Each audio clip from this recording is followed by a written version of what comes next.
Tabor. Thank you for having me again. Yeah. So I really want to dive into some of the points that you brought up last time. Your understanding of organic chemistry is beyond my ability to comprehend in some of these topics, which is fantastic because we've had a number of different people on talking about biochar, but no one has taken it to that level of really explaining like how the hydrogen ions and everything are working in causing or preventing the oxygen from turning the coal into ash, which was really, really interesting. I had not heard that before. So maybe you can start with that. Starting with how it's the carbon, I guess I'm not sure what you're wanting me to start with. It's basically the introduction to how we get to the charcoal again is like if we have a red hot coal, the red hot coal is sitting at 600 degrees, and anything over 350 degrees, the carbon molecule will bond with oxygen and make carbon dioxide, an odorless and invisible gas. But when we're at 600 degrees and there's flame present, the flame consumes the oxygen, which allows the charcoal to just continue to sit there. The charcoal doesn't start becoming carbon dioxide until there's no more flame, at which point then the carbon bonds with oxygen and becomes carbon dioxide. And so when we add water or dirt, we're bringing the temperature down and we're quenching it, and that stabilizes it to a crystal formation. Yeah. Then is a negative polarity carbon molecule collection of them. And that's where the oxygen is released, but the hydrogen now is bonded to the carbon, correct? Well, in the cellular structure, the carbon is glued together with hydrogen to make the cell walls. But in the flame circumstance, in the fire, the last flame you will see is the blue flame. The last blue flame on the fire is actually the hydrogen combustion. So we actually burn off all of the hydrogen when we make the charcoal, and you need to burn it all off. But hydrogen can also stick to the charcoal. So like charcoal can absorb methane, which is a hydrogen gas with the carbon molecule, and it can absorb the methane, but it can't absorb the carbon dioxide.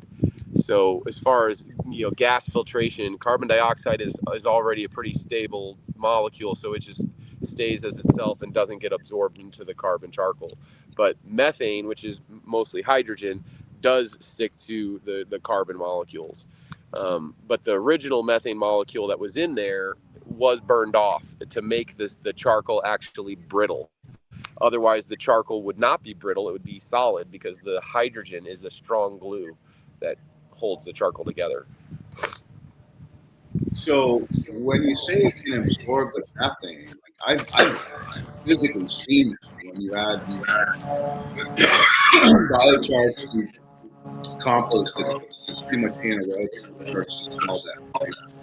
And so my question is that if it's absorbing the methane, now it's creating more fertilizer product, correct?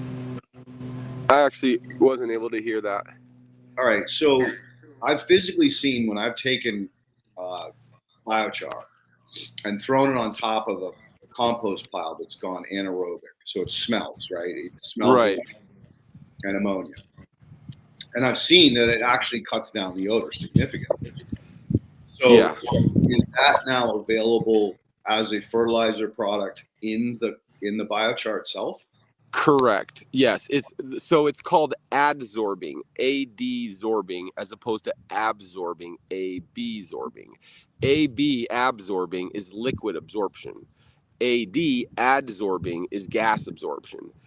The charcoal adsorbs before it absorbs, which is a tongue twister if you're not reading it. But the adsorbing is the absorption of the gases. And so those gases are, nutrient molecules, and hydrogen is one of them. And sulfurs and nitrogen, all of these things, ammonia is a lot of nitrogen. So those gases get absorbed into the charcoal first before any liquids move in. And so now that it's attached to the charcoal, it can't chemically turn into the gases like nitrous oxide or ammonia. The ammonia gas won't form because the nitrogen molecules are locked into the carbon. And so, a bucket of urine is going to turn into an ammonia bucket. But if you have a bucket of charcoal in urine, it's just absorbing all that nitrogen into it, avoiding the chemistry of the ammonia creation.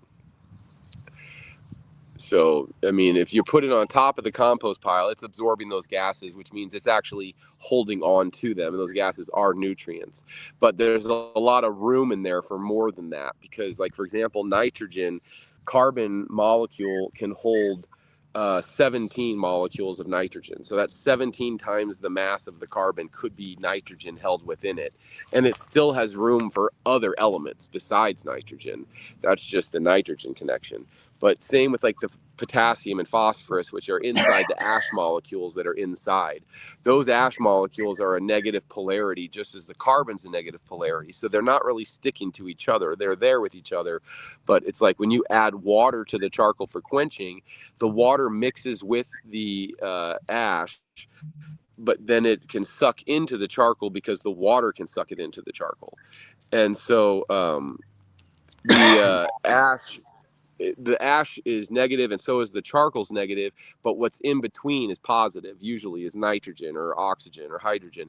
And so basically it can mix with both. So the nitrogen can stick to the charcoal, but it can also stick to the potassium. So it becomes like the glue in between the two. And it's not even glue, it's just a solution of fluid. But that's also what makes it so that those nutrients are able to leave, is that they're sticking to the carbon, but they're not glued there. They're just sticking there passively. And it's when the mycelial world starts getting attached to it that it's able to easily shift those elements to other directions and leave the charcoal because they're not glued together. They're just sitting together. So is there a magnetic pole of some kind, like in a CEC, like cation exchange capacity? Yes, there absolutely is. But the charcoal is purely playing the negative polarity of that. So the some of that exchange is going to happen also is like the nutrients are positive. So those positive nutrients are drawn in and attract. So it's electrical magnetism. So there's no like electrons necessarily moving from the charcoal, but the charcoal is a grounding rod for those electrons, thus attracts that electricity to it. Because it's just a negative polarity magnet is all that's inside charcoal. Because 95% of its carbon, the other percent is phosphorus and potassium, but all of those are negative polarity. So there's no positive ions in the charcoal, but that's what helps it activate with live positive polarity, is it attracts all those things, and now those things can become a part of it. And so it definitely improves the cation exchange in the soil, and that has to do with the fact that it's the negative ground polarity of that activity. Is it possible for it to bond to anions as well? Anions? Well, yes. Now you're getting more technical than I know. What's an anion? It's a positively charged, or no. Cations are positively charged. Anions are negatively charged. Okay, so then anions would not directly attach to the charcoal because they're both negative. But as soon as you have the positive nitrogen in the middle of it, that's where the exchange is happening, because the negative charcoal, the negative carbon is holding the positive nitrogen, and the positive nitrogen can also then hold on to the anions, the negatives. So it's it's not like a negative negative and positive are attracted to each other, but when the positive is sticking to a negative, it still is a positive charge. So the other side of that molecule that's not touching the charcoal is available to touch the other elements. And so then all things can kind of like bond and cohese together. I mean, the charcoal porous cell was once filled with all of these nutrients living as a juice and sugar and sap and the life of that plant. And so the cell is designed to hold all of that life and all of that energy. It just has none in it when we make it raw. It has nothing in it. See, that's the interesting thing, is that in soil, we have, like, the clay platelet has negative charge all the way around the outside. Think of the clay platelet as a flying saucer. So all the way around the outside edge of that circle is, say, we use the example 100 parking spots. So you can park 100 molecules of a negatively charged or positively charged molecule like nitrogen, like calcium, like magnesium, like potassium. But the top and bottom of that spaceship are positive, so they attract anions like sulfur, phosphorus, I think. So with the clay platelets, they're by far the most important component in soil nutrition because they have the ability to store both. Whereas silt is generally negative, so it's only going to attract positive ions, and sand can be tricky because some sands are inert, other sands are magnetic. Some are quartz, some are silica. So sand has always been kind of a tricky one to understand as far as how it affects the CEC. It does provide what we call raw mineral, which can be mined by the bacteria. And once it's mined by the bacteria, then if a protozoa eats that bacteria, then it's released to the plant. So I'm thinking that biochar is very similar to like a clay platelet in that it can hold over negative. Well, it's interesting because I would think that clay would stick to charcoal too, and if they're both negative, I wonder how it's doing that. If it's water that's the glue in between, well, remember, there's the outside is negatively charged, and the bottom is positively charged. So it could stick because it just would, the platelet would face a different direction. So what I often like to share with people, because there are these different soil types that you could be, having this charcoal to mix into. And for example, if you're mixing mixing the charcoal into a sand soil, what it's creating is the ability to hold water right there within the sand, whereas the sand, the water would just run through and keep moving and not stay. It would dry out. But the charcoal would hold the water within the pores of the charcoal, which maintains moisture in the strata of the sand landscape. So having charcoal mixed into your sand layer is highly advantageous for maintaining moisture levels in a sand soil. Now, how it works differently if you were to mix it in, say, a clay soil, is the clay holds water. That's usually not an issue for the water of the clay, but the clay, it holds air for the clay, because charcoal is porous and full of air before it's full of liquid. So when you have that charcoal in the ground, sure, when the rains come, it's going to suck up with water, but when the water wicks out to the plants, what it's also doing is holding air there, so that you have a more aerobic experience inside of a clay soil. So the charcoal has equal benefits to either soil, but they're slightly different in what the benefits they serve. In the case of the sand, it's having the water retention stay in that sand. In the case of the clay, it's having that air available inside that clay. So it's really compatible with any soil mixture. Where it becomes advantageous is to enrich it. If you add them raw with no nutrients in it, it doesn't have a huge issue if you're not trying to do anything with that soil. If you're trying to actively cultivate in that soil, you're going to regret putting raw in there, because it will suck the nutrients available in your soil into the charcoal, and which makes it unavailable to the plants, at least for the first year or two. It will homogenize on its own, so it's not entirely detrimental if you put it into your soil raw. It's short-term detrimental to try to get the agricultural benefits that we speak about. Enrichment is recommended to get the speedier efficiency of nutrient improvements. But if you're just doing it in the forest, raw is the way to go, because it's easier, and it will on its own in time self-enrich from wild insects and manure that shows up. So another interesting thing is people's perspective of sand. Now, sandy soil is good draining, right? We know that.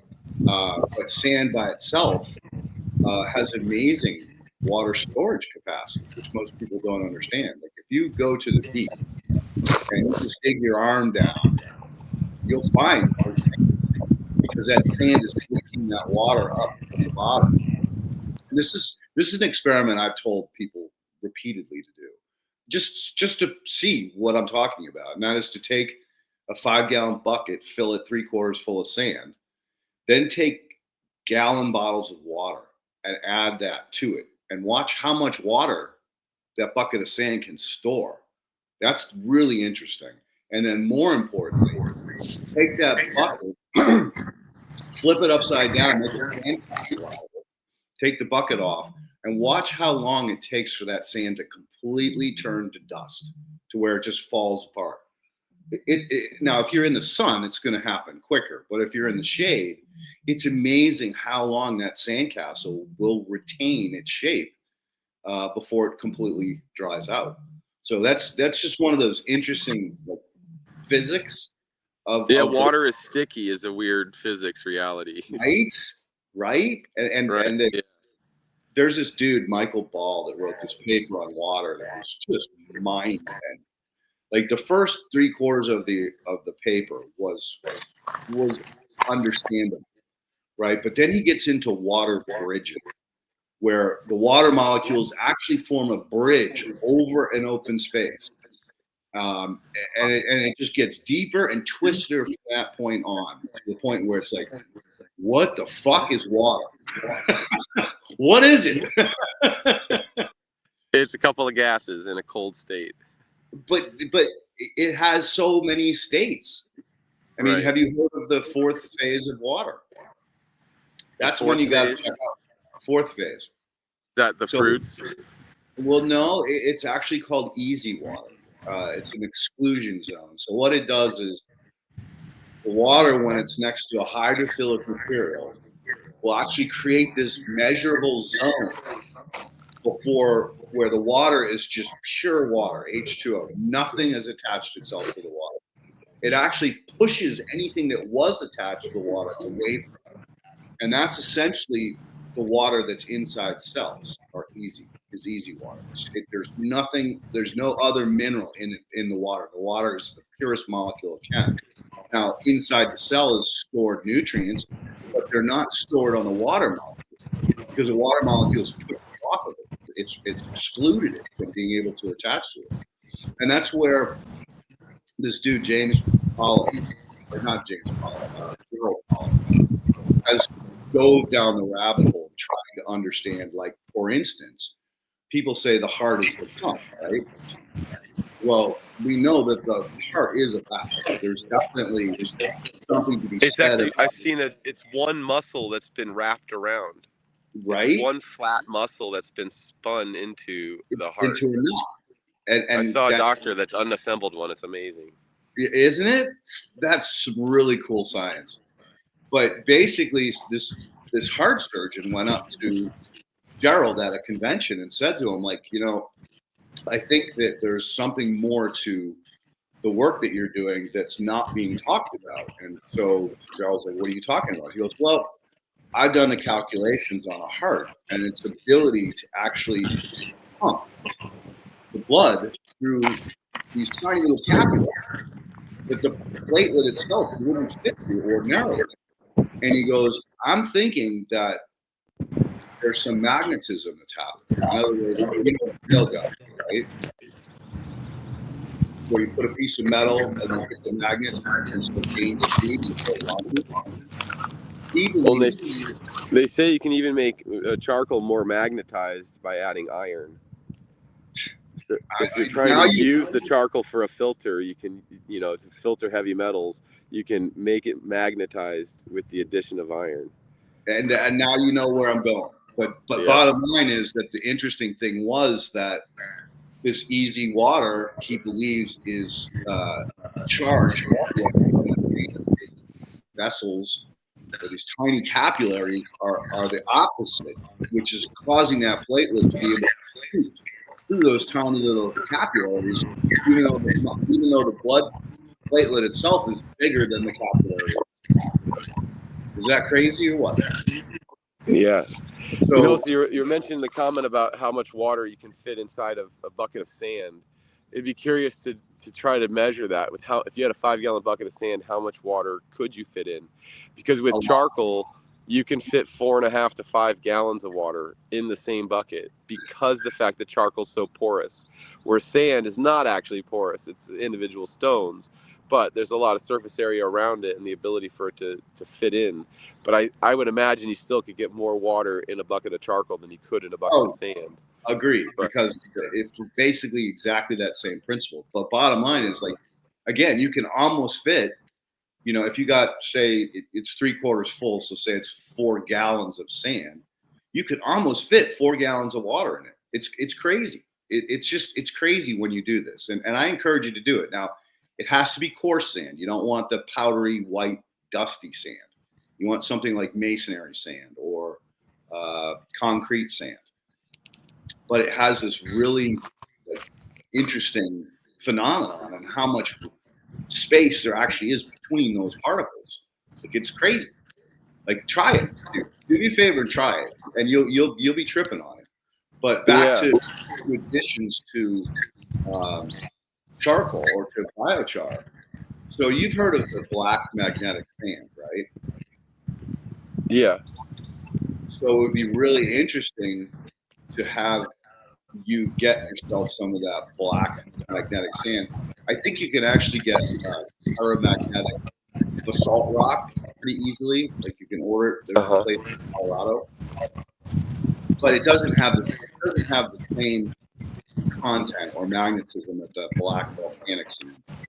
But it'd be really interesting to have you make a batch of the char or biochar, and as you're done, the flame has gone out, add that stuff in there and see if it all of a sudden becomes stronger. Right. Do they attach to each other? I saw a question that came in referring to charging and talking about calcium, and it triggered a thought about bones. You can add bones into a burn circumstance. Bones are not a fuel source. You can't just make a burn pile with bones. But if you have a burn pile going and you throw burns into the burn, the bones can carbonize by the heat of that fire, which means that the bones become charcoal and will crush the same as your wood charcoal.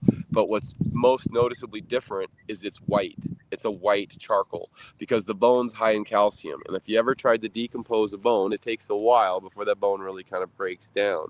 But if you charcoalize it, carbonize it, and put it into a burn circumstance, it becomes so brittle that it crushes the same as any black charcoal, but it's a white charcoal because it's all that calcium. So that calcium becomes more bioavailable because of the fact it's now not attached physically into solid carbon. It's a broken down carbon charcoal. The carbon's still crystallized, but the calcium's available, and it's been sort of released in a sense. It's still not really. It doesn't go to the air. It's released within the charcoal. So that's a great point, because I don't know if you've heard of natural farming or Korean natural farming. Korean natural farming, yeah. So they have a calcium-based solution where you basically take eggshells and cook them all the way down. Totally. And then add it to vinegar to get it to soluble. So those are completely compatible with biochar. All of that, if you're making that kind of a solution, you can be mixing it in with your charcoal at the same time as a form of an enrichment. The vinegar, of course, is going to have, the pH variable that's going to bring to a situation. But, pH testing is easy enough to do. And the charcoal is malleable, so it comes with its own level of pH, but you can change that through the chemistry of the enrichment process. So what is the pH of it? Probably based on the feedstocks, correct? It's more about the ash content at the end, more so than the feedstock, and I believe it kind of sits around 7 when it comes out. Okay, so it's very neutral. Yeah, mostly because it's you've rinsed out a lot of the ash the way we make it. If it's higher in ash, it's usually a closed kiln kind of system. It's usually higher at ash. It depends on if you're just doing a flame cap style burn like we do, then you're getting a pretty neutral charcoal. And if you want it to be more one way or the other, your enrichment can change that. So what about if you're using plant material that's very soft? Again, the pH is going to disappear as the charcoal is formed, correct? So it really doesn't matter what the pH of what the plant material you're using. Yeah, it doesn't matter what plant you're using, the pH, because you're going to change the chemistry completely through the burn circumstance. So once it's burned up, you're removing all of the sugar content and you're left with just the negative polarity carbon, and everything else that made the chemistry of that plant has dissipated. It's been burned out. So same with like people worry about like if you're going to burn oleander or poison oak, like those are toxic to inhale the smoke. But if you have a high clean flaming burn, it's going to neutralize that. It's going to burn it into base elements. It's going to release the hydrogen, release the oxygen, release the sulfur, release the nitrogen as those elements. And if it's a smoky burn, then you're adding those as complex hydrocarbons, and which inhaling those can cause problems. If oleander smoke can kill you, and poison oak smoke will definitely cause a rash inside. So it's dangerous, people, to burn those things, absolutely. But if you're doing a high flame circumstance like we are in our burns, it's perfectly safe to do it so long as you're not inhaling the drift of smoke. It will neutralize all the toxic chemicals that were in that as a plant. It's no longer a part of that when it becomes charcoal. It's now just carbon, so it's neutralized of whatever elemental toxic reactions you might have had to the chemistry of that plant. So you know how leaves, like oak leaves, right? Smoky as hell. Oak leaves, yeah. Will they go through your process and just go straight to carbon, or will they just float away and turn into ash? Well, it's a mixed bag. I would recommend the leaves are more valuable to your compost process, probably, because you do need some liable carbon in your compost. But we do throw leaves in the kiln, and they come out as charred leaves. Now, it's not guaranteed, because what we've witnessed a lot is you throw a whole branch in there that's covered in leaves, and then as they're starting to carbonize in the heat, somebody else throws another branch in there, and that branch hits the branch of leaves that are carbonizing, and then because they're so lightweight, they rise up with the heat, and as if they've risen up with the heat, they continue converting to ash in the upper air, and then they drift and wander and fall as ash leaf.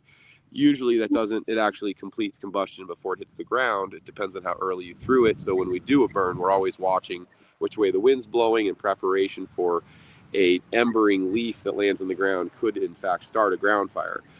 But if you threw that leaf into the kiln and you aimed the branches into the kiln and you don't actually throw another branch immediately on top of it that causes it to shake and become airborne, they will gravity fall into the kiln and become char. So when we dig out our kiln and quench it, you can actually pick out what was in there. Like the different types of wood are distinguishable.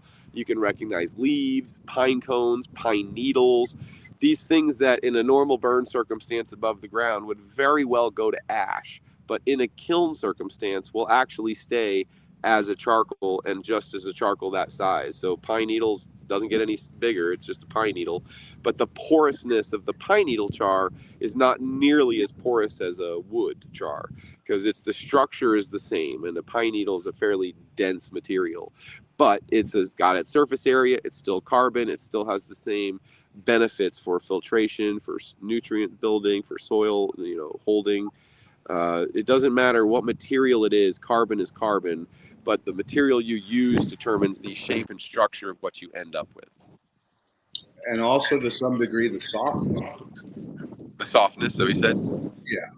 Yeah, exactly. So for example, like a oak wood is a hard wood, and so its charcoal is going to be very hard. But if you let that oak wood sit out and rot for several years, it's now dry, rotten, and kind of brittle, right? It's a very loose and crumbly wood. It's no longer the hard wood it grew into be. It's decomposing. The termites are eating it. You throw that supple, crumbling wood into a fire, that's exactly the texture of the charcoal coming out, crumbling and soft and brittle. So a hard wood charcoal, if you want that hard wood for a erosion filter, then you want to make sure you're using fresher wood. But if you're wanting that supple char in your garden, well, don't be afraid to throw those rotten woods in the fire, because they're super supple when they finally burn up. But if they're super soggy and wet, they're going to have a hard time burning. But if you have a super hot fire, they will dry out and burn. So anything's capable of burning. It's about managing the fuel, managing the flame more specifically. And I would assume that a softer, more crumbly biochar would be more bioavailable in the soil? Well, in a weird sense, the charcoal's never really available. It's always locked away as a solid carbon, but its capacity to do the cation exchange is about surface area.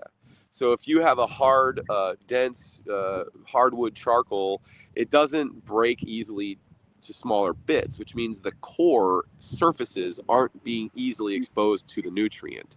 So the crumbly stuff, the more softer stuff, quicker gets to more surface area exposure, and that surface area exposure is where the connection takes place between the charcoal and the nutrients. And so if you have more surface area exposure, you have more nutrient absorption.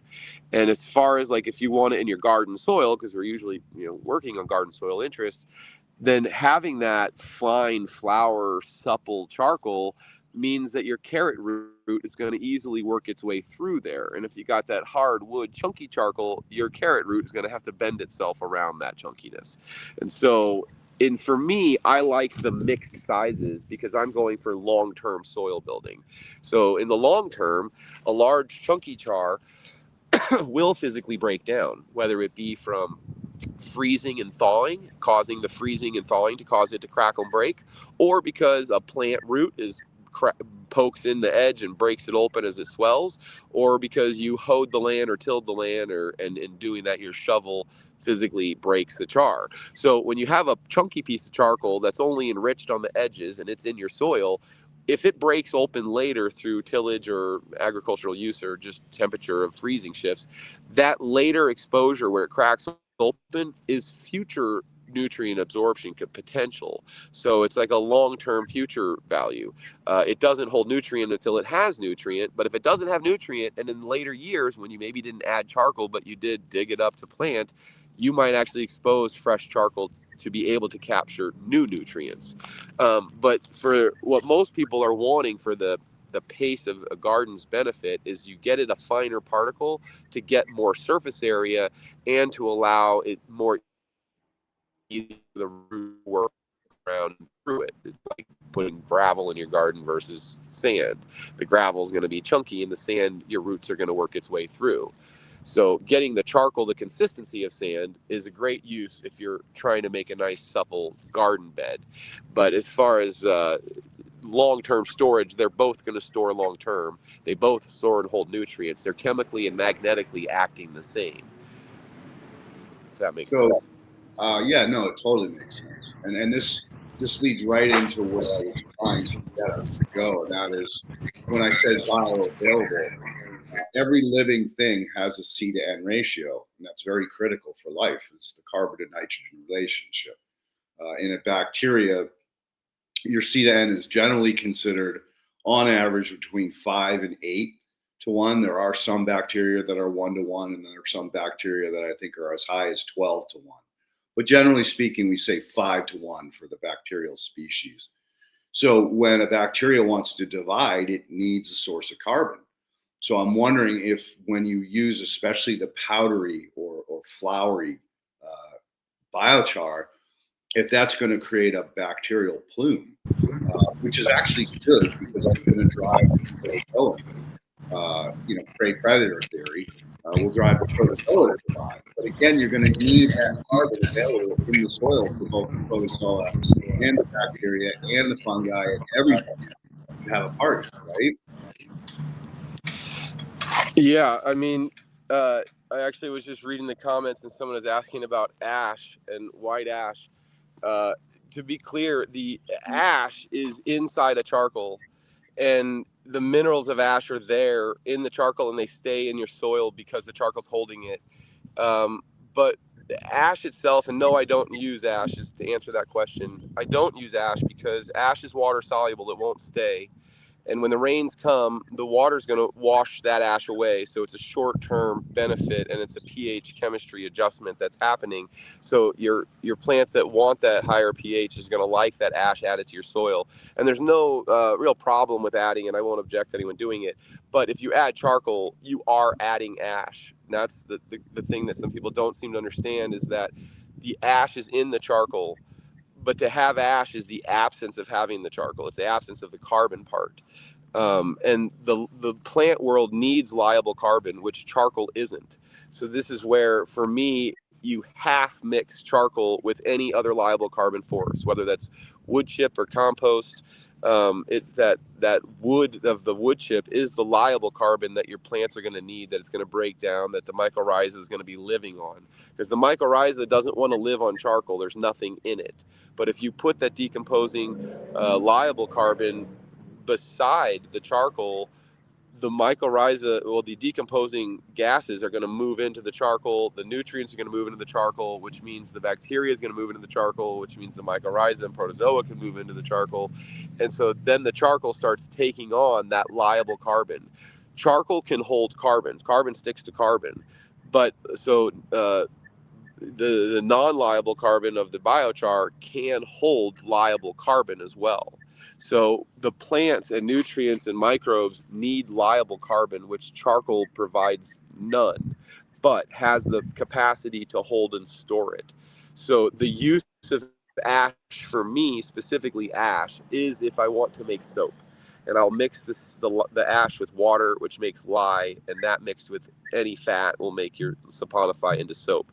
So I am not opposed to ash. Another interesting fact, historically, ash was how we paid our taxes, because ash is used for making concrete. And way back in the day, when cities wanted to make buildings out of concrete, they needed ash. So they gave people the ability to bring ash as the form of paying taxes. Of course, why they convinced us we owed them anything at all, I don't go.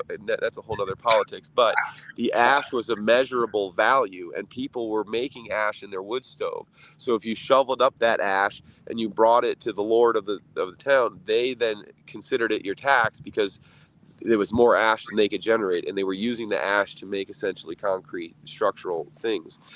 So sure, ash has uses in many regards, but if you're really going for gardening and you're going for soil, then don't bother with the ash. Focus on the char. Learn how to make char under any circumstance you are making ash. It does not matter what temperature you make the ash.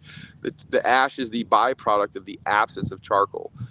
I don't think you can heat ash up enough to cause it to melt into another substance, but you can melt the ash into charcoal, which is what happens in the closed kiln type of flame or air curtain burner style. They're blowing air into the kiln, which is blowing the ash into the charcoal. The ash is red hot, the charcoal is red hot. They actually fuse together and create like a glaze effect onto the charcoal, which actually inhibits its ability to absorb water and microbial life. So if you're just acquiring charcoal and not making it, I would shy away from cogeneration plants or air curtain burner charcoal, because of the fact they're a much higher temperature charcoal. And the ideal temperature, I believe, for soil is between 900 and 1200 degrees is the ideal temperature range for soil. And then for water filtration, a little bit hotter, I think at like 1200 to 2000 degrees. And because the water filtration, you really want it to absorb everything, and you want to clean it out of everything. But with the soil life, you don't mind if there's a little, you want the surface area to be texturally attractive to the microbial life. And the hotter it gets, the closer you're getting to ceramics and glazing and that kind of melting temperature. So you can melt the charcoal structure by getting too hot, but you won't get too hot with an open flame cap style burn or a burn pile. Those won't get too hot. It's always a closed kiln, added air kind of a kiln system that's going to create too hot of a temperature. So not all products labeled biochar are the same. But anything that you're making as a direct result of the last conversation where I described how you can make charcoal, the making charcoal from a flame cap kiln or an above ground burn pile is the best quality charcoal you can possibly make for soils and gardens and even water filtration. So the one thing that I'd like to comment on that was a really interesting side story about people using ash for mortar and concrete. But the other thing about ash is it's still used widely in agriculture today. A lot of fields they use wood ash or we call potash as a way of adding potassium as well as providing the necessarily pH buffer that's needed in a lot of these fields that are conventional. So it still has a value. And absolutely, those still exist in the charcoal is my point. And so for the person that just suggested that they add the ash from their wood stove into their garden, I totally understand the strategy. And like you're saying, you're adding that potassium. But what I would recommend is my method in a wood stove is instead of waiting until it turns to ash, and we just had this conversation at this workshop today, if you have a wood stove, your practice is to shovel the ash out. But what the practice that could change is when your stove is a pile of red hot coals where you would normally want to add a piece of wood, my advice is to bring your bucket you normally put your ash in, put it half full of water, shovel those red hot coals into the water and quench it immediately right next to your wood stove. You remove 2/3 to 3/4 of the charcoal, put it into the water. It's immediately black. It's immediately quenched. Very minimal steam enters the room, which is fine because your room is dry. You have a wood stove. But the thing is you've removed the charcoal and the ash, which means you won't have as much ash buildup in your stove because you've removed the material that makes that ash. It's in the charcoal. But you haven't removed the ash itself. It's still in that charcoal. So all that potassium and nutrient value is in the charcoal. So instead of just adding ash in your garden, add charcoal to your garden. You can keep adding ash to your garden. I'm just telling you, it will disappear in one winter's rain. Like it washes away. It does not stay long term. It does not have long term benefits. It's a short term benefit. But the charcoal has long term benefits, and that potassium is in that charcoal, and it's a labyrinth for it to get out. So it's able to leave, but it doesn't just flow away in the next rain because it has to penetrate the water and then leave with it, and the water stays in it until it wicks out into the root zone. So charcoal has the ash nutrient benefits and value. And if you're interested in the value of ash, then you should be interested in the value of charcoal equally because it carries ash, all of that ash inside of it. And it's bioavailable. Which is a very interesting point. Now, again, it's more of a long-term than short, where ash is a short-term. And exactly. The ash is a short-term value, and the charcoal is a long-term benefit that contains the same value that ash will serve. Yep. But again, if you're trying to modify your soil, or if you have high CEC soils, a lot of that potassium is going to get stored. It's going to just completely go. Right, and you can make your biochar enrichment directionally focused to the nutrient you need. So like if you need I think potassium, if you need potassium in your soil, use bananas and banana peels to make a fermented concoction that you soak into your charcoal. Potassium is high in bananas. I usually eat the banana themselves and just make the nutrient out of the peel, but you can use the whole banana to make the nutrient. And that would be sort of the KNF method, where equal parts sugar. The sugar breaks down the cellular structure of whatever you're mixing it with, causing it to blend in and make a syrup. So then you basically have this banana syrup, which is high in potassium. And you soak that banana potassium syrup into your charcoal. You've now enriched your charcoal as a potassium fertilizer. Yep, very cool. And I think tomatoes are also high in potassium. So you can make the potato ferment and soak that into the charcoal. And it's another case of if you need a specific nutrient, if you need the calcium, then you don't take your the eggshells you were doing and dissolving in vinegar. Soak that into your charcoal. Now the charcoal's carrying whatever you put into it. So you can channel the nutrient you need by putting that nutrient into the charcoal. Very cool. Very cool. It just opens up the opportunity to do all kinds of wonderful things, especially if you're for your fertility, which I hadn't really thought about. Yeah, and so I saw somebody mention that they make charcoal in a two barrel system, and I'll describe that as like a Johnny Rogers. This is a great farm model. If you can acquire a 55-gallon drum and a 35-gallon drum, you can put the 35-gallon inside the 50-gallon, and then they pack the 35 full of the fire fuel, put some fuel around it in between the two, Then you ignite it on the outside and you put a lid on it, and then a lid has a smokestack. And it's, you can look it up online as a Jolly Rogers kiln. And the advantage of that for a farm is you can load it with material, light it, and leave it. It will quench itself out when it's no longer got anything to burn, because the lid's on it. It actually will self dry quench it. And so the next day you can open it up, dump it out. You have charcoal that's super dry, and dry charcoal sucks up nutrients and water faster than wet char. And then you have a light it and leave it situation where you can every day pack your little kiln up, light it, leave it, and the next day empty it, fill it, light it, leave it. And that's a great methodology.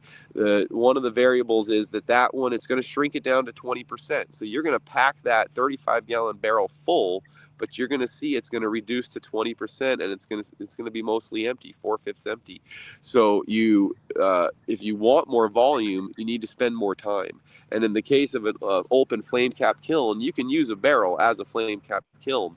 But a flame cap kiln, you can't light it and leave it. You got to tend to it. When the flame dies, you have to quench it.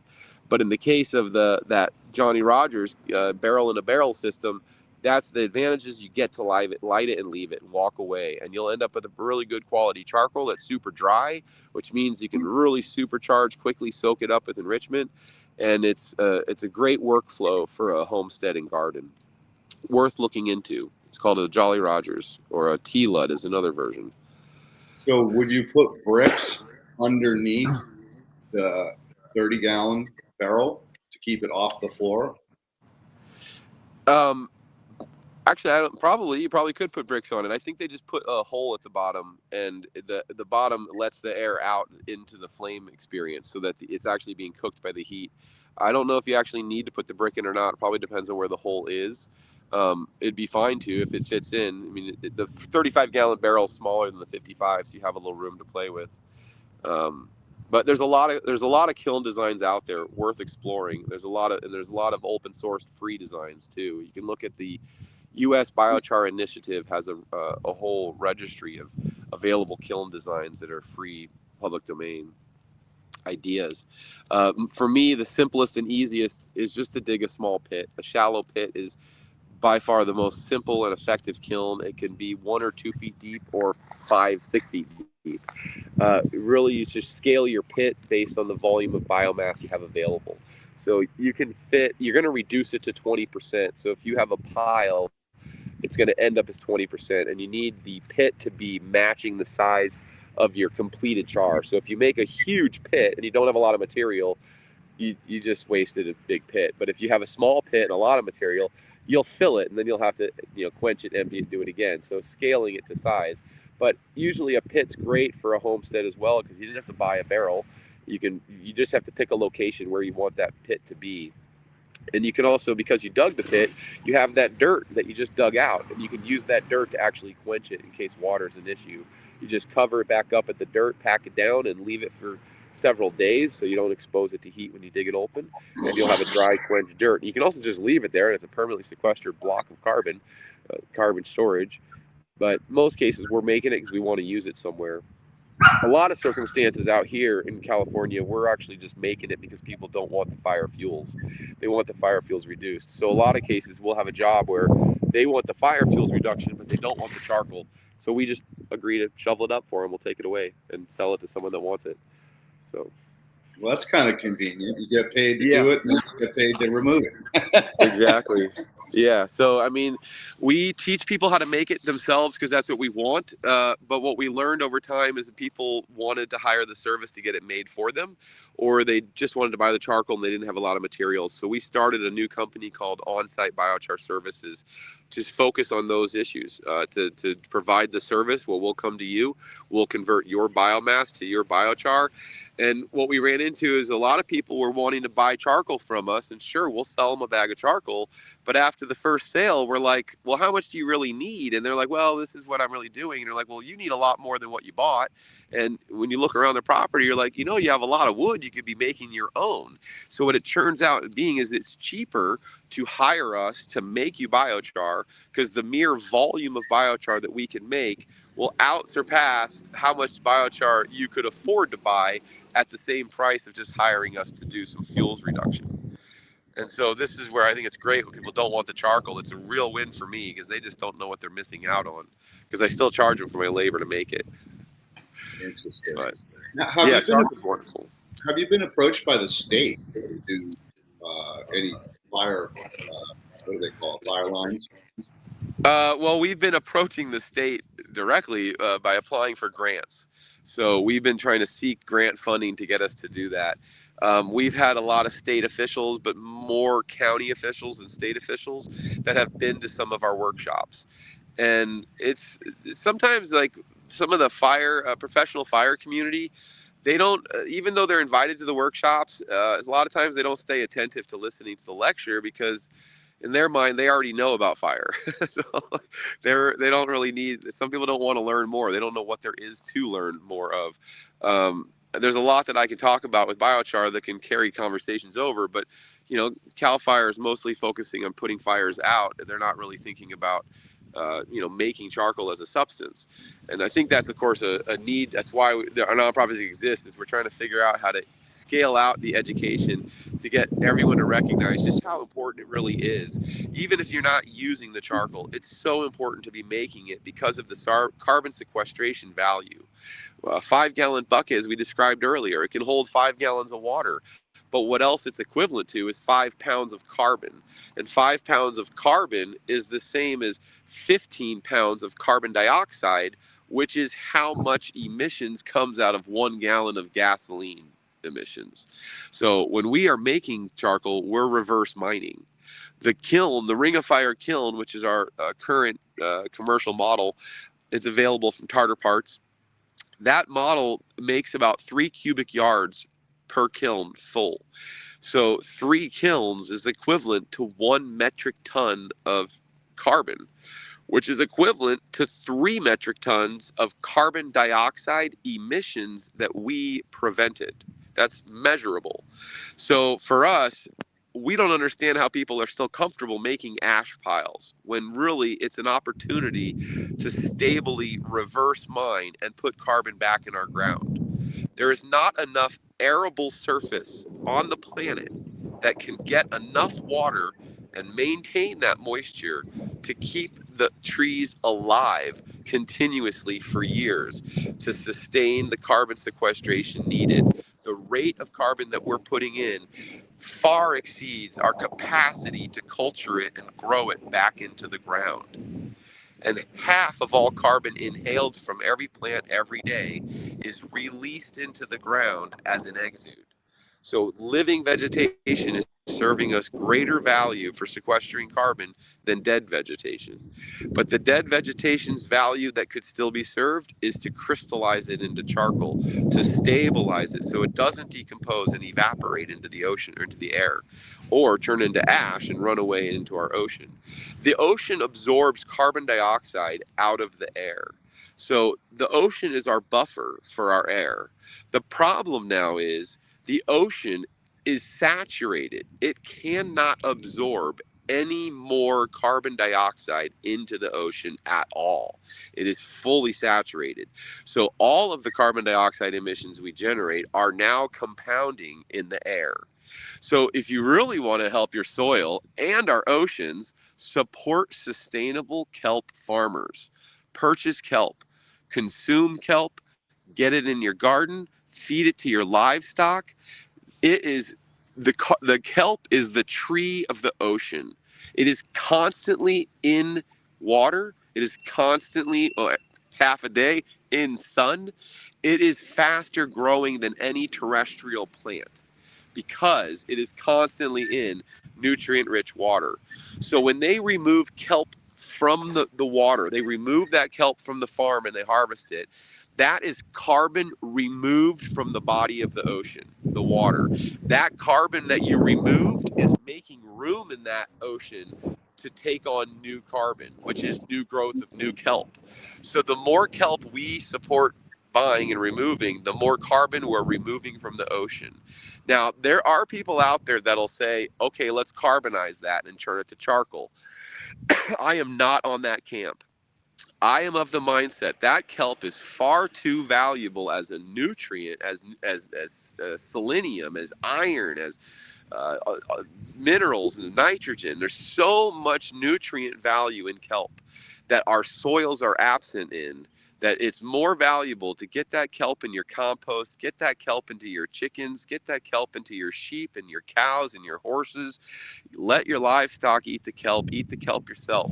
Get the nutrient value out of kelp. It is far more valuable. Sure, in the life cycle, it can evolve down through compost, it can go back in the air, it can end up down the watershed, but it serves nutrient value there because of the minerals that it has that our lands in California are missing. We used to get the ocean minerals into the lands from the bears. The bears would remove that nutrient from the waterway as salmon. And the salmon was taken up the hill out of the water where they just ate it. They ate the salmon and then they left the bones behind. The bones decompose, evolve, and they stay in the soil. Whatever part of that fish they didn't eat stays in the soil. But all of the fish that they did eat also stays in the soil because they poop, and they poop in the hill, they poop in the mountain. So the bear brought the ocean's minerals up into our land. When we started damming the rivers, we stopped the salmon from migrating upstream. When the salmon stopped moving upstream, so did the bear stop having access to eat it, which meant that now that nutrient's not been added to our soil for a long time.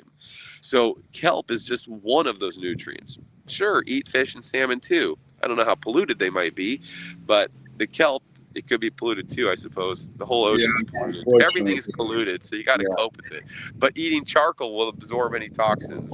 So, So that was quite a rant. I have a good friend of mine who has been fermenting kelp, fermenting the instead kelp. of fermenting it instead of drying it. So he adds That's a microbes. great idea. Yeah, he puts the kelp fresh into a 250-gallon tote, and he adds the microbes from his fish farm. And within 2 to 3 weeks, it's the kelp is gone. Now he doesn't add the fist, the part that sinks into the soil, because that takes forever. But if you just cut that and throw that away, I had one for 3 years in my compost pile, and it still didn't disintegrate. So that stuff, that knot, that root, very difficult to deal with. But short of that, he's turning kelp into liquid fertilizer very quickly. And you're right, It's there an is a excellent, and you can soak that right into your biochar as a means of enriching it because yep. there's So nothing in raw charcoal. So anything that you get into it is enriching it. well, if he gets this project off the ground, I probably will have him on the podcast, and hopefully, some way I can connect you, because you'd be a great person to purchase the 250-gallon totes and then add it to your char on your sites. Because one of the things that Absolutely. people, yeah, one of the things that people don't understand about kelp is the hormones, the plant hormones. So that when I have a client call me in a rescue, right? So they have a tree or cannabis plant or whatever that's struggling to grow. The first thing I do is I say, all right, we're going to do a rescue. We need humic acid. That's going to buffer the chemistry, make everybody play nice in the chemistry world. We're going to add kelp extract, whether it's water soluble or some kind of fermented product. That's the hormones that stimulate the plant and prevents it to get itself in order. And the last is the biology, is the protozoa, nematodes, and fungi that are critical for creating the balance between the chemistry and the plant functionality. So kelp is an amazing product, and yeah, we unfortunately a lot of the kelp producers have been tested hot for heavy metals because it's a dynamic accumulator, and we have a lot of those heavy metals in our water systems, in our oceans, in our rivers, in our streams. But again, if you have that, even a heavy metal in it laced kelp, if it's in your compost flow or in your liquid, make a liquid brew, and you've incorporated that into the charcoal, those Yeah, heavy it's metals gone. are going to stick to the charcoal. Yeah, it's So gone, and that's why I'm yeah, saying that you you inadvertently have the answer for especially cannabis growers who want to use kelp but can't because they test hot when they use it. Right. So that might be a whole nother industry for you that you open up to, like, especially the hemp growers who are doing it on scale. That's always been an issue for them. Is the metals, and the metals. Let's face it, the metals are in the air. They're everywhere. Every Yeah, time you absolutely. get oil, you're releasing them. I mean, California is brutal down here in SoCal. I mean, it's so heavily polluted because of petroleum production and all the chemical production that happened down here. The deeper you dig, the more toxic the soil is, as far as heavy metals are concerned. And it's not just lead. Yeah, Really and I often use like lead, mercury, and arsenic as like the top three to speak about, but any of those unwanteds, like it's just it's almost everything sticks to carbon. That's why it's used as a filter, because everything does stick to carbon. Everything Yeah, positive, I guess. I have a client right now that he's growing finger limes. I don't know if you know what those are. Yeah, They're I love them. Yeah, right. So his finger lines taste like shit, and they're struggling. And I got all his tests back, and he's got no copper, no nickel, no molybdenum. Potassium's extremely low. So I'm like, all right, I have your fix. But the problem is that right now his irrigation's all fucked up because of the ground squirrels. So some trees are getting overwatered, some trees aren't getting any water, and he's got tarps around the trees to keep the weeds back. So he's got to do a restoration before I can even get in there and fix the plants and get this nutrient cycling system up. That was one of the things, was that I'm going to have to be adding heavy metals to soil because the plant needs these in some of the functional capacity of interplant and cellular reactions. So it's kind of like, one hand I'm trying to deal with bioremediating the burn sites in the Palisades and Altadena. On the other hand, I'm fucking trying to add heavy metals back into soil. Talk about a circus. Well, and like using the hemp as a soil bioremediator is great because it sucks everything up into that plant, and if you carbonize it, it stores it in that charcoal. Yep. And so if the plant needed a heavy metal that's in that charcoal, the mycelium will exchange it because the plant magnetically is attracting what it needs, and the mycelium is just doing what it's being asked magnetically, electrolytically. It's moving what's needed. So if the plant doesn't need it, it stays in the charcoal. If the plant does need it, it pulls it out of the charcoal. The mycelium's the thing that can remove it from the charcoal, more so than the plant itself. Remember, use the term mycorrhizae, because remember, there's the saprophytes. Mycorrhizae. Yeah, use You're instead right. of mycelium, use mycorrhizae, because mycorrhizae. Yeah, mycorrhizae mines. Saprophytes just break down cellulose and organic matter and convert it into organic acids that feed other organisms. So I don't mean to be a dick, but you're such a brilliant. No, you're not. I appreciate it. Like I definitely, I am a little generic in some of what I know to get some points across, but I appreciate being brought to the details of because I'm going to keep telling these stories. So the more accurate I am, the better for each person that hears the next one. I mean, eventually you're going to be talking to some really smart people. And when you use the term buzz terms like mycelium, you're going to lose their attention because you're not being specific about what ones really are doing. So, right. Again, not being a dick, but I just want you to sound spot on. I appreciate it. Brilliant at this. And the conversation today was wonderful because we really got into some of the finer attributes of what potential is.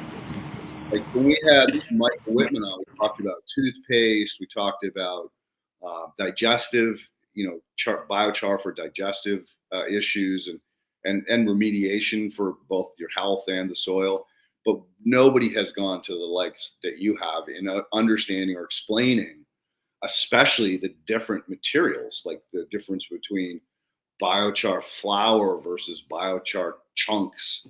And it's great. It's been really mind opening for me as well to get a deeper perspective of basically the chemistry or organic chemistry behind this. So I really appreciate that. Thank you. Yeah, no, I appreciate the opportunity to share what I do know, because I do know what I know, but there's a lot that I don't know, but there's a lot that people that don't know what I know, and that we need to share it. And I'm all about sharing it. Like everything I learned, I read in a book, or I talked to someone, and I just really paid attention to what I read. I paid attention to what I heard. I asked questions, and I'm able to repeat it. I'm a pretty good storyteller, so I love talking about it, because it's through conversations that we're going to make change. And one person makes a difference. One change makes a difference, and telling someone about it's how that change spreads.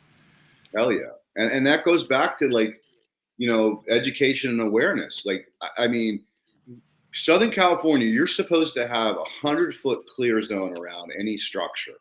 They call them fire breaks, right? Right. That's a lot of work. I mean, they have companies that bring goats to your house or to your.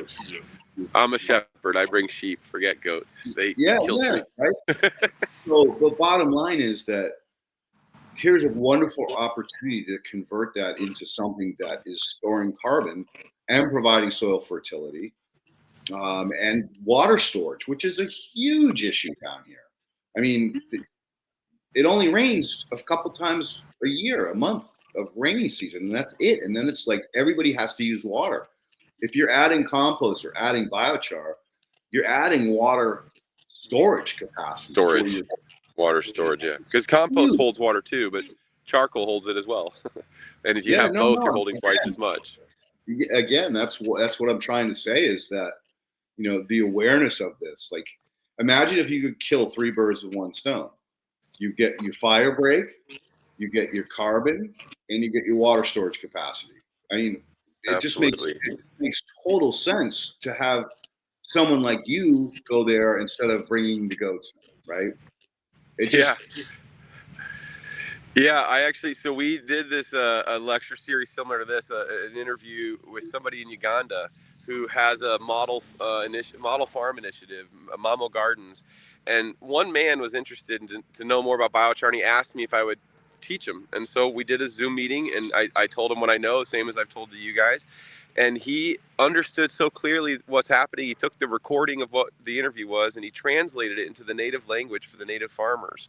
And now every single day he is traveling to different farms and meeting with 10 farmers at a time and doing demonstration burns and demonstration making biochar. And the first question in the second interview they asked me is, what's the one thing we could do wrong? What's the biggest mistake we could make? And the biggest mistake was to not enrich the charcoal before you put it into your soil. So when he teaches the class, it is mandatory for him that they must be taught to enrich it. And so they're now, and his mindset, he has 3 months until rain season comes. And in that 3 months, he needs to see how much biochar they can get made, enriched, and into the soil. Because when it rains, that's the only water they're going to get. They don't have wells. They literally have to, travel I forget the distance, some like 2 hours away to go to the nearest river where they're cultivating fresh greens on the banks of the river, because the river water is keeping the greens alive. So he's traveling 2 hours to get fresh greens to eat. And now that he understands that this biochar is going to hold water, he's thinking he's going to have more greens longer at home. And they've just planted their first garden bed, and the sprouts, I haven't seen pictures if they've come up yet.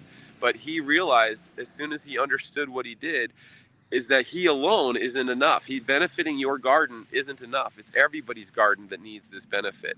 And if nobody knows what it is, nobody's going to utilize it. So he's spending the same time that I'm spending with you, with people that don't know, to talk about it. Because once you understand how simple it is to make it, how simple it is to use it, and all the benefits that come with it, then you just need to make more of it. And that just takes time. So just make more biochar, get it in your soil, get it in your compost, keep doing it, teach your neighbors about it, teach your friends about it, talk about it, send them links to these talks about it.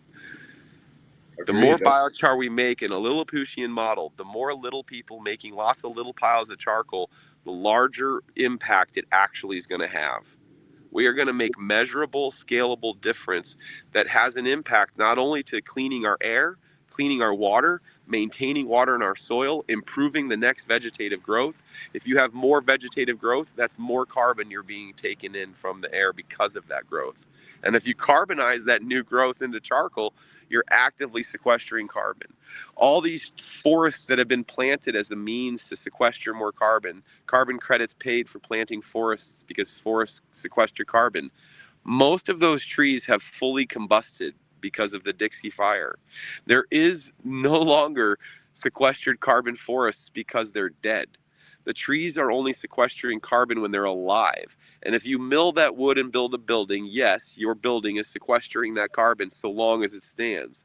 But if it dry rots and burns, then it's not sequestered anymore. So it's a limited sequestration length. Charcoal is a long-term sequestration. It is crystallized indefinitely because of the pyrolysis, which is an oxygen-deprived fire, which is any burn circumstance will create that. And if you crystallize and make that biochar, we're making a long-term sturdy sequestering benefit for the whole ecosystem, for everybody's air, everybody's water. We all share the same ecosystem, just different corners of it. So have you looked into carbon credits? Yes, we actively are working with multiple organizations to try to make it possible to get carbon credits. We have a capacity to utilizing the flame cap kilns because they have bolts on the inside, the current model, and you can take a photo of the kiln before you quench it to see what volume of charcoal we actually have in there. The other test they like you to do is you scoop it out. We came up with this idea where you scoop it out into a metal bucket that you have a tare weight for. You weigh the bucket full of red hot coals. That's the actual weight of how much carbon you have. So as soon as you add water, you're adding water weight. And that becomes the quandary, was how do you determine how much charcoal are we making? And so if you add water weight, it confuses everybody. But because we did the hot, dry char measurement, we can determine by volume how much is actually in the kiln. And so the kilns are a measurable volume. Even your closed kiln, your Johnny Rogers kiln, all those closed kilns can also be a measurable volume. And so a little bit of charcoal is hard to get a carbon credit for. But if you can compile all of your little bits into a larger pool, and then you pool them with other people that are doing the same thing, then we would sell an entire block of a whole bunch of little carbons that then becomes the carbon market wants to buy big blocks of carbon, so they're not going to buy kiln by kiln. But if we can document all of the kiln loads and compile them, and that's part of what the benefit of our coalition could be doing, is that our coalition compiles all of our charcoal, all of your charcoal. You create an account, we put it in your account credit, and then all of a sudden when we finally sell that charcoal, sell that carbon, then we distribute it to everybody that was in the block. And the current model carbon credits, you got to sell them to the carbon market. And it's still just a theory. To me, it hasn't existed for real, but it's in the wings. And the people that are actually getting carbon credits for biochar are closed kiln, fixed combustion. They are having a regular routine amount produced. But there are companies that are trying to figure out how to turn our method of charcoal making into a measurable credit, because that will scale out what we're doing, and they can see what we're doing is so beneficial. To get a little extra capital to support us would be really good. And the carbon credit is the theoretically a potential for getting some support. So have you not getting it? Have you thought of approaching some of these large corporations that are needing these carbon credits, doing what you do on their property?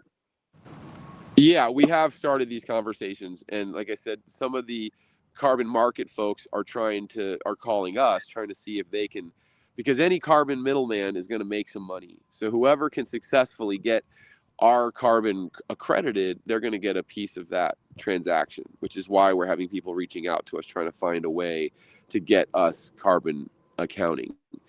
And so we're going to keep pursuing it. Yeah, there's nothing finally functioning actually, but we all think it will at some point. So we're going to work towards it. But my interest is to get people to make it despite that. Getting a carbon credit should just be a bonus.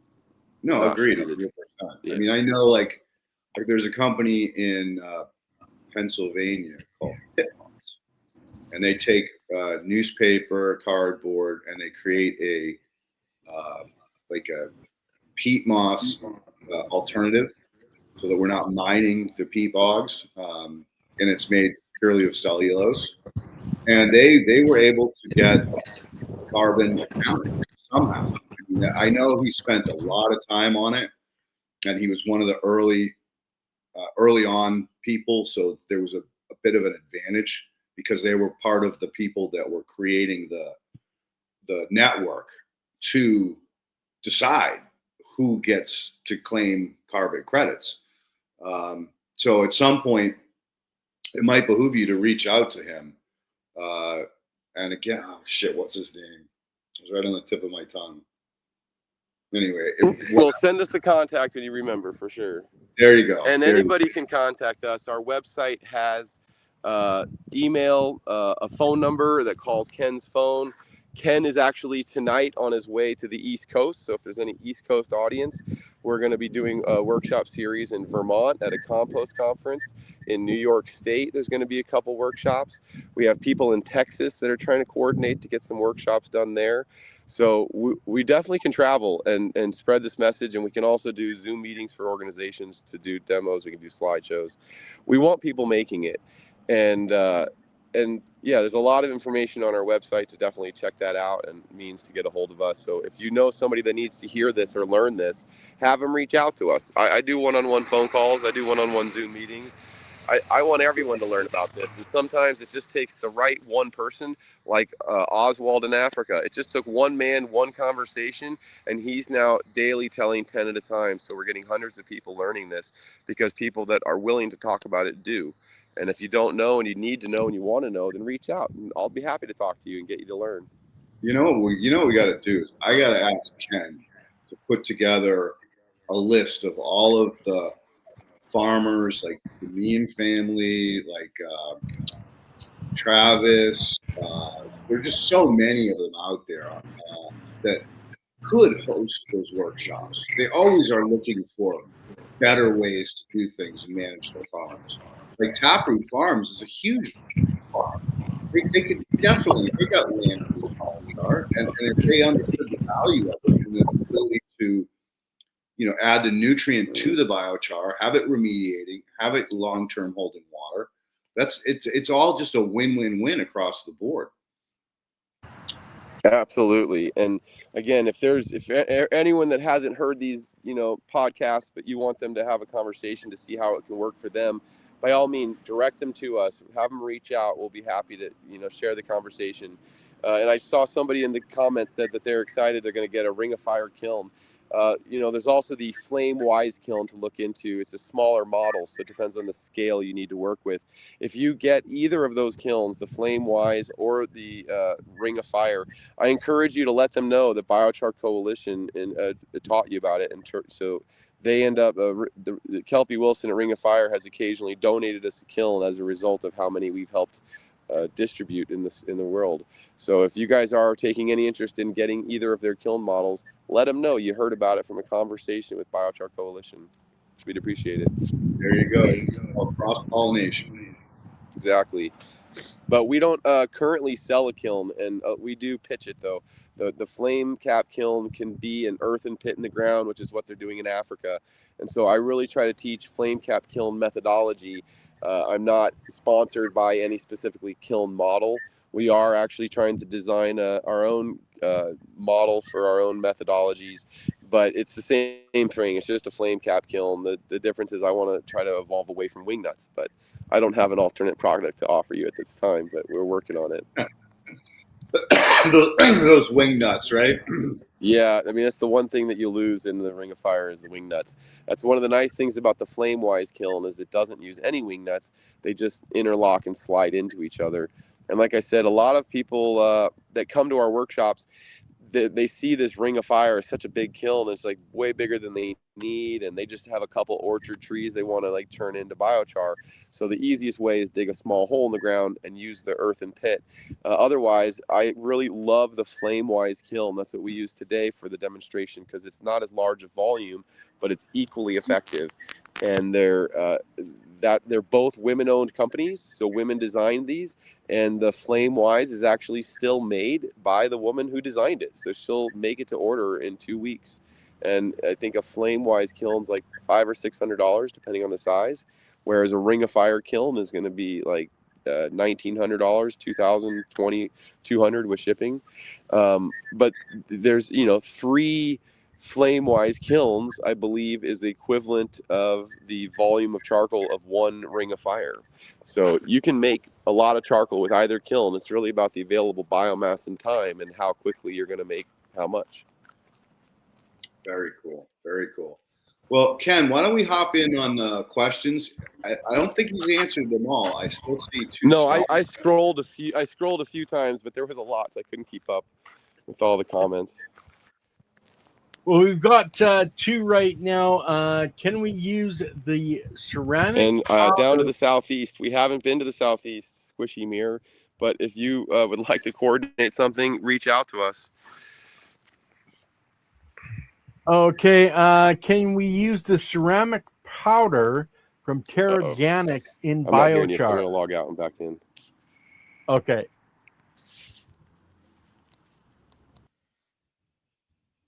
Well, that was a very interesting one today. My brain is tired. Oh yes, yeah. I no doubt. There's so much information. We got to get him to next time we have him on to use an earbud and a mic, because we're getting a lot of wind noise, etc. From the back end. You there, Tabor? Can you hear me now? Yeah, I hear you now. I think we learned if I just need to exit and enter again if that happens. Yeah, and you pretty much need to stand where you are. As soon as you walked away is when we I lost had to. I got a blind deaf cat that was walking towards the road. Well, I'm glad you walked away and saved the cat. Yeah, he just walks in circles. So this whole time I've been watching him, he's just walking in circles, but it's kind of a curly cue. So it's like was headed towards the road. And I'm in Georgetown, California, which is not my hometown. It's where I drove to for a workshop today. Got you. Okay, so Squishy Mirror, Georgetown Garden Club. I'm sorry, what was that? Squishy Mirror, can we use the ceramic powder from Terraganics in Biochar? Terraganics is squishy. I don't know what that is. Terraganics is a product. It's basically a fertilizer. I think isn't it an EM? Yes, it's the effective original microorganisms. EM1. Absolutely. Yeah, they have a ceramic powder that they use and add into compost and all kinds of stuff. You can absolutely add it. If it's an effective micronutrient solution, you can definitely add it into charcoal. And I would probably any fertility nutrient supplement. I mean, you could put Miracle Grow in charcoal. It'll go into it. I mean, it will absorb everything.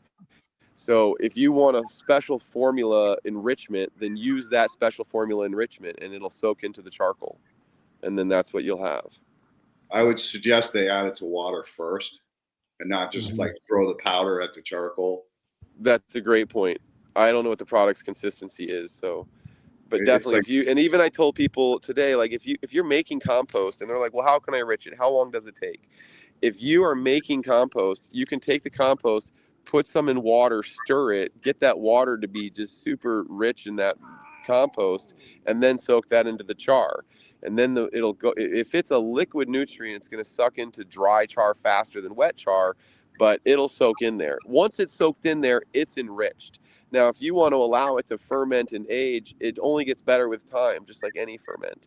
So there's no real specific rule in how long does it take or how much can it absorb. You got to kind of figure it out and learn from experience. But putting no nutrient in it, that becomes your problem. Putting not enough nutrients in it, it's not as big of a problem because it has some nutrients in it, means it isn't going to suck out. It's not going to be so raw to take it out of your soil because you put some into it initially, but there could be room for, if it's lightly enriched, there's room for it to take on more enrichment over time. But if it's not enriched at all, it's going to take the soil's fertility right away, and your plants are going to struggle because they need the nutrients right away. So by all means, if you're going to go put it into living plant soil, then you need to get it enriched first. If you're just trying to make it and get it sequestered, then get it into your compost. It'll enrich over time. If you're doing forest landscape, just get it across the surface. It'll enrich on its own. Yeah, and that's a really good point about the compost extract. I just run into so many people that say, "Oh, compost is compost." No, it isn't. Commercially processed compost has no biology. There's nothing in it. It's dead. It's dead. And that's the problem. It's got the ingredients, but not the life. Yeah, no life. So, again, it's like, I think your suggestion of taking it and taking some forest inoculant, and I always say, do the wildcraft with respect. So buy a bag of that cheap commercial compost for $5, bring it into the woods, spread it around, or dig up some inoculant, spread the compost where you scarred the soil, and then bring that stuff back, liquefy it, and add it to your biochar. It's called IMO, right? It's just a little bit Correct. different. And remember, it's all about the biology, right? Absolutely. Yeah, I mean, biochar is intended to have biology, but when we make it, we still call it biochar because it's able to receive biology. But it's up to us. We are the biology. We have to add the biology, and we do that easiest by mixing it in your compost. But if you've already got another process that includes liquid teas or ferments, you're already headed in the right direction. So we're just giving you a storage capacity with the charcoal. I like to call them condominiums. Yeah, it's a habitat hotel. There you go. I have a question. Okay, I make a fresh batch of biochar, and I have, say, a JMF, a genome microbial solution. I throw the biochar in a bucket with it. How long is it going to take to fully populate? If it was a liquid solution, I mean, 10 minutes. Okay. It's in. It's going to suck in there. I think it could change. Like, if it was a dry charcoal, like, it will go in probably faster than if it was a wet charcoal, because the wet charcoal's already got water in it, so it's not as inclined to take on new water. If it's dry charcoal, well, it wants to take on that water, so if it's an enriched water, it's immediately taking on that enriched fluid. So as soon as it's taken on that enrichment, it's enriched. Now, if you allow it to age or ripen, it just continues to ferment. You're just increasing the bacterial life. You're increasing the diversity that can live in it because of that.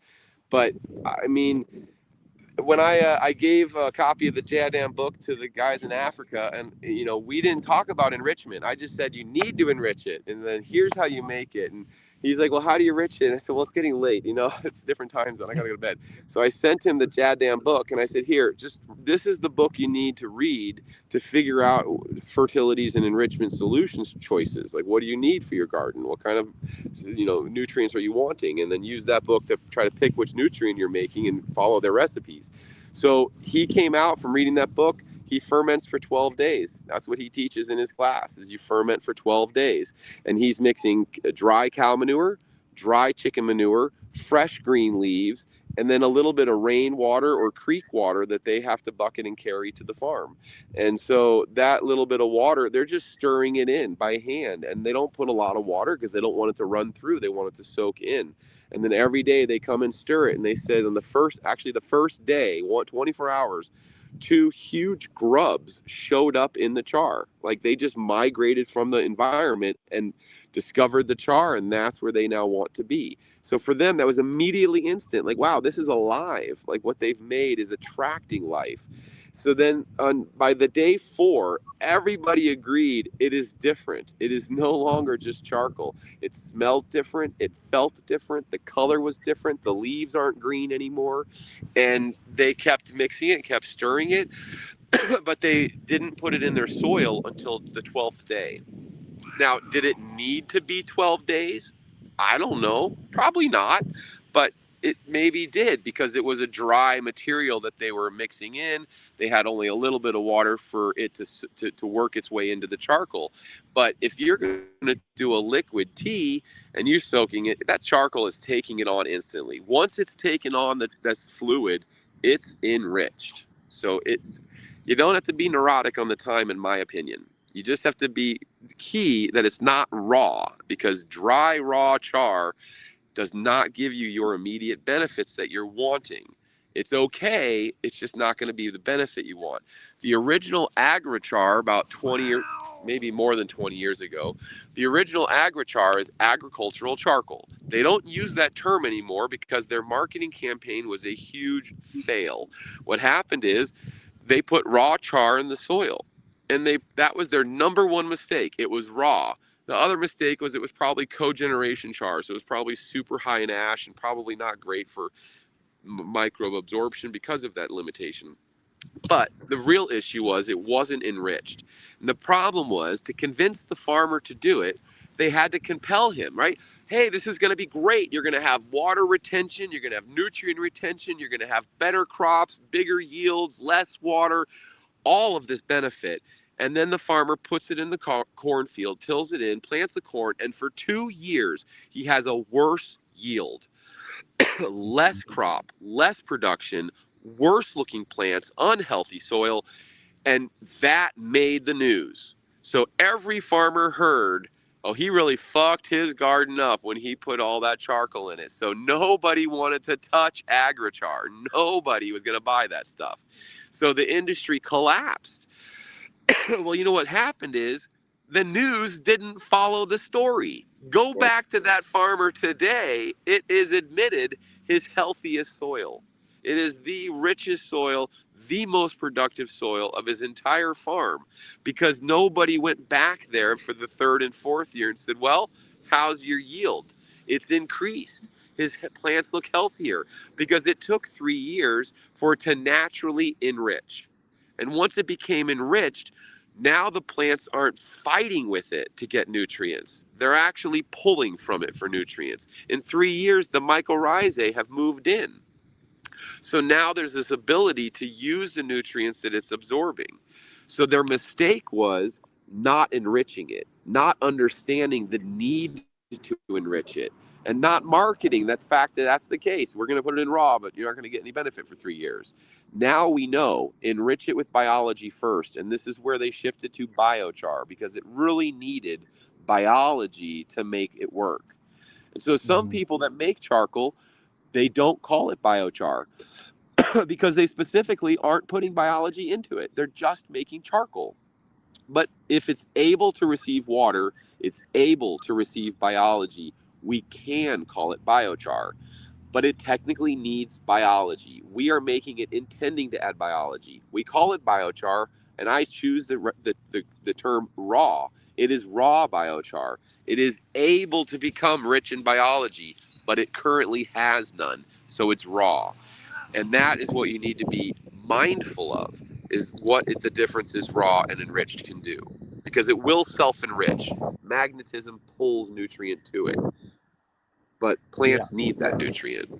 I'm so glad you brought up the farmer and how he charged his biochar, because that was one of the questions that was burning in my mind. It's like, okay, you taught him how to make it. Well, what about enriching it? So that was cool. Thank you for that. And one other question is, when Ken takes his biochar and throws it in a bucket of water, is it going to float for a period of time before it sinks into the water?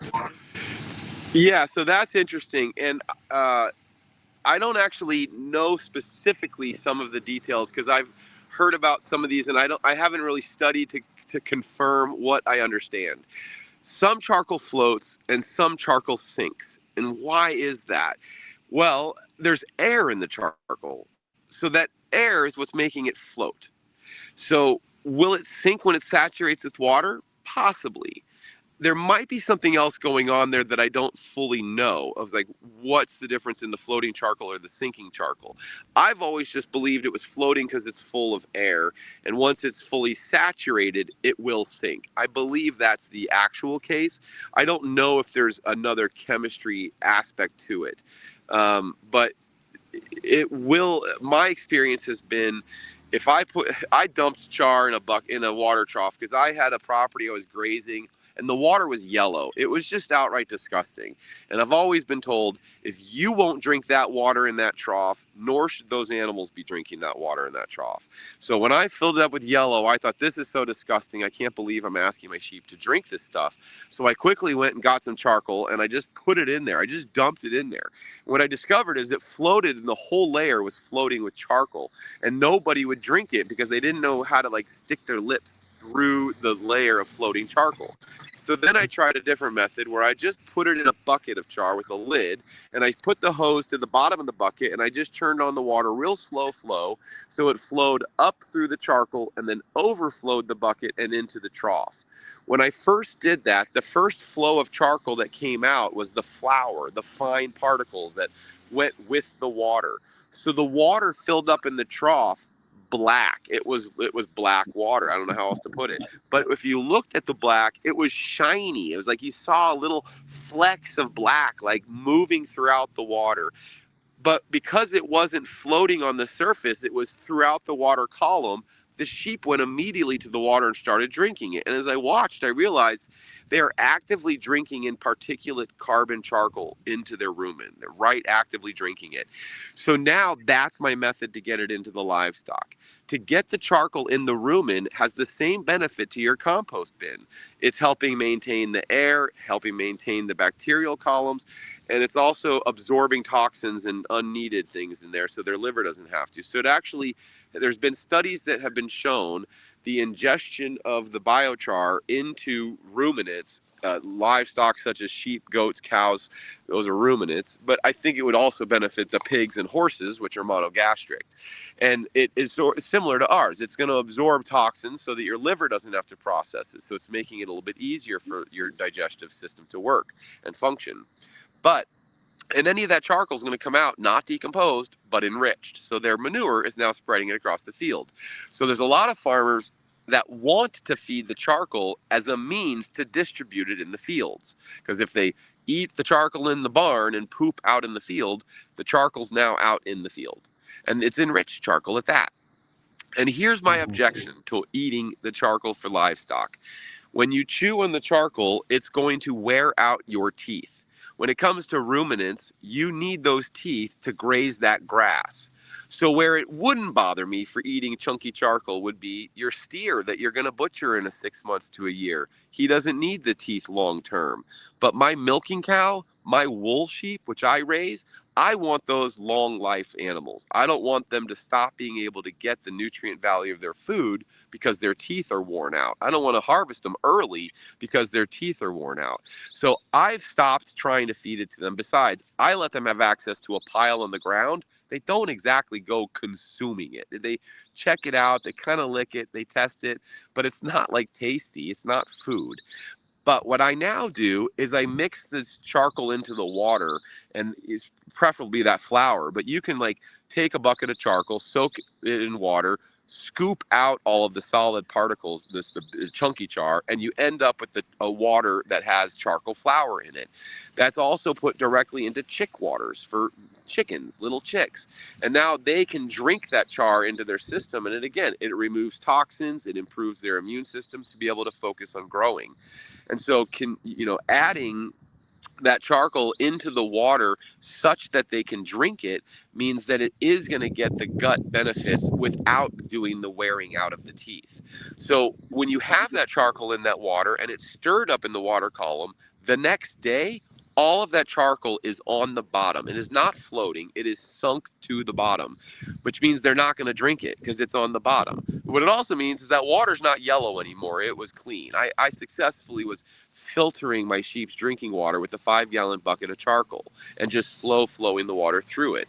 So now when I go and I add water or check on the trough and the animals are coming to see what I'm doing, I stir the water trough to get that charcoal off the bottom and get it back into the water column, because I do recognize the benefits of their ingestion of the charcoal exists. And so I do like the idea of getting it in their gut. I just don't like the idea of them wearing out their teeth prematurely as the means to get it there. Thought I'd share that. Very cool. Yep. Was there another question, Ken, or are we done? No, there's one more from Farmer Cheryl. Can't avocado peels be used like banana peels for potassium? Have lots of avocado peels and have some fermenting now. Great. If you know that they're high in potassium, then they are high in potassium. And yes, banana peels is just the one that I've remembered is high in potassium. I'll remember avocados now. So absolutely, anything you have to ferment is perfect. It's wonderful. It's nutrients. Again, charcoal has no nutrients in it at all when we make it raw, and we want nutrients in it. It's up to you what nutrients you have. So if you've already got a ferment going of avocado skins, excellent. I would totally incorporate that into biochar. It's a perfect option. And thank you for letting me know that avocado peels also are high in potassium. I mean, I have a friend that he uses the whole banana, and I'm like, why? Let's eat the banana and just use the peel. Same with the avocado. You can use the whole avocado, throw the pit in the fire even, but but again, you can put the peel in the fire and make it to char. But if you know that peel is high in potassium, why not get that extra nutrient benefit? And we did have another question come in. Is it possible to steal essential minerals for the body by consuming charcoal for too long? No. You only are going to steal it out of your intestinal gut tract. So you're going to steal the minerals and nutrients out of your current meal. You will not draw anything out of your bone and muscle. So if you're not eating well, if you're not eating enough, then your body is pulling out of your bone and muscle to sustain yourself. But if you're eating well, your body's going to keep a hold of what it has in it. So the charcoal will not draw out anything from your bones and muscles. It'll draw it out of your gut. So I guess the answer is, to some degree, yes. You will lose some of the vitamins and minerals in the meal that you're eating. So if you're eating it regularly, then you're out of the meal you're eating it with. What's advised also is if you take any type of medication or herbal concentrates, you should have that charcoal consumption 2 hours away from the meal. That gives you the drug absorption, because otherwise it'll absorb the medication or absorb the tincture, the concentrate, because everything sticks to that charcoal really readily. So you have a 2-hour window there where if you've just eaten in 2 hours and you take it, it's going to absorb the nutrients. If it was 4 hours ago you ate, you don't have to worry. Those nutrients are further down the line, and what's going in isn't going to directly linger with it. So there is a window of time. So yes, if you're eating charcoal at every meal, you're going to be missing potential nutrients. But if you're eating charcoal like even once a day, but not at every meal, the other meal where you're not eating charcoal, you're going to do just fine. And there were some people that were doing a restaurant experience where every dish had charcoal included somehow. They just were they charred their meat, and then they, added char flour to the rice. I don't even know what they did. They had all kinds of beverages, but they're basically enriching the charcoal and including it in the meal. It was part of what they were trying to figure out what to do. And it was a novel idea. It's not like they made a restaurant. I think it was more of just a experimental restaurant. But cool. I didn't actually try it. I just read an article about it. I thought it was pretty clever. Cool. And that's all the questions. All right, well, let's break a little early today. I got my phone has been blowing up, so I wanted to thank you again, Tabor, for coming on, and Ken, again, thank you for all the hard work that you do behind the scenes to make this happen every week. And I wish at some point, if you have time, you could send Tabor a list of some of the farms like Taproot, the Meehan family farm, his contact information, because they would do these workshops. Yeah, we would love to work with you, talk to anybody. So please, anybody that's watching the show that needs this message shared, and sharing this video is not good enough, then reach out. We'll repeat the conversation to anybody. I just want people to understand this knowledge, because once you understand it, it's easy to explain it. Once you can explain it to somebody else, more people can participate. More people will get the benefit. We all are going to benefit from the charcoal that everybody is making. Agreed. Okay, guys, as for the channel, next week we've got Perky on, and so that's going to be a heck of a good conversation. Hopefully Wednesday Andy's feeling better, and we'll have the conversation there. Of course, the ladies on Thursday and on Sunday. So there's lots happening on the channel, guys. And if you have the capability, hit the join button, I should say. Help support the channel. I want to thank Goathead Gardens. He's on. He upgraded his membership. Really appreciate that, Goathead. And other than that, guys, have a great day when we will see you soon. And you can find us on social media and biocharcoalition.org. So like, follow, and reach out if you have any concerns, questions, or just want to say thank you. Thank you for listening. Thank you for having us. I really appreciated talking to you again. Yeah. Okay. You guys have a great day.